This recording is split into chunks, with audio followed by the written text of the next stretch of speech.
Magandang umaga sa inyo lahat. Ako po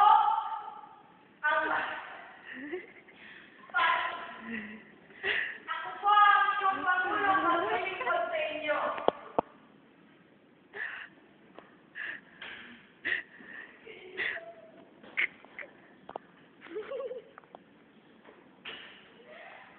Bawat tao ay dapat may karapatan.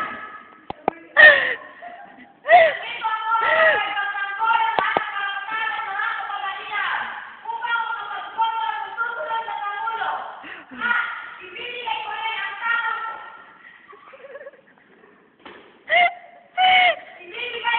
tamang buwis para sa mga mamamayan at hindi tayo magiging alipin sa mata ng mga tao na lahat ng mga mayaman at dapat may hustisya dito sa Pilipinas. Ang kinakailangan natin ng bawat batas ang dapat pagtutunan dito sa ibang state. Mabuhay ang Pilipinas! Mabuhay! Mabuhay ang Pilipinas! Mabuhay! Mabuhay tayo lahat! Mabuhay! Tapos, ano lang, wala na itong tao ba?